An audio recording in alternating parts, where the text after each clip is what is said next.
सिजावल जी अवाम corona जे चौथी लहर के ख़तरनाक करार ॾींदे सिंध हुकूमत ख़िलाफ़ शिकायतुनि जा अंबार लगाए छॾिया।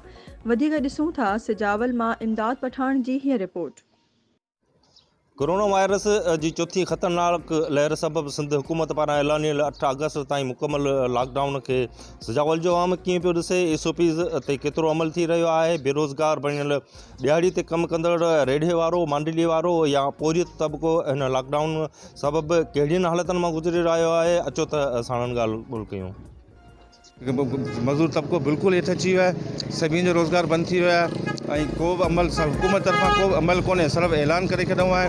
हिते सिपाही अचनि था, ज़बरदस्ती दुकान खे ताला हणे वियो, मज़दूरनि खे ॾंडा हणे ढोड़ाई कढीनि, उहे वीचारा परेशान लॻा पिया आहिनि। को इमदाद का इनकम इन्हनि जी का बि शइ कोन्हे।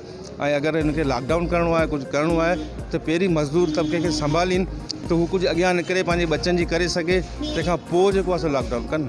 हाणे ऐलान करे छॾियो, हाणे ग़रीब मिस्किन किथां खाईंदो। ये पिया चओ असां त ग़रीब मिस्किन माण्हू आहियूं ऐं रोज़ आणियूं तॾहिं खाऊं ऐं मज़दूर तबिको तव्हां ॾिसो, ग़रीब मिस्किन माण्हू वीचारा घटियुनि में कागज़ पिया मोड़े ॾींदे, के वीचारा छा पिया कनि, के वीचारा छा पिया कनि। मिस्किन माण्हू जिन वटि का शइ खाइण लाइ कोन्हे, उन्हनि खे हुकूमत का शइ कोन ॾिनी आहे, बिल्कुलु का शइ कोन ॾिनी आहे। तव्हां बिल्कुलु माना इन शइ ते सर्वे करियो त हिकिड़ा मिस्किन माण्हू जेके अहिड़ा माण्हू तव्हां ॾिसो, लिखियलु पढ़ियलु माण्हू कागज़ पिया मेड़ीनि, एतिरे क़दुरु माना बुख जी अची वई आहे जो माना का शइ कोन्हे। हाणे हिते जेकॾहिं माण्हुनि वटि का शइ हुजे त बिल्कुलु माना हर शइ थी वञे, लॉकडाउन बि थी वञे, हर शइ थी वञे, पर हाणे मिस्किन माण्हू केॾा वञनि।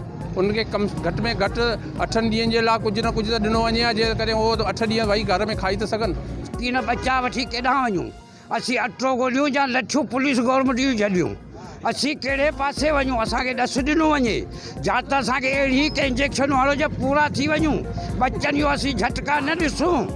असीं अपील था करियूं असां वारनि खे ऐं भोतारनि खे, तो वे किथे आहियो, असांखे अटो केरु ॾींदो। हाणे असीं वाक़ई कोरोना खां बचूं जा अटे ई ॻोल्हा कयूं, अटे ॻोल्हा था अचूं त पुलिस जो लठ मोचड़ जो सटको, असांजा गाॾा बंदि, असांजूं गाॾियूं बंदि, असांजा क्लीनर केॾांहुं वञनि, होटलनि वारा केॾांहुं वञनि, असीं पोढ़ा ॿुढड़ा केॾांहुं वञूं।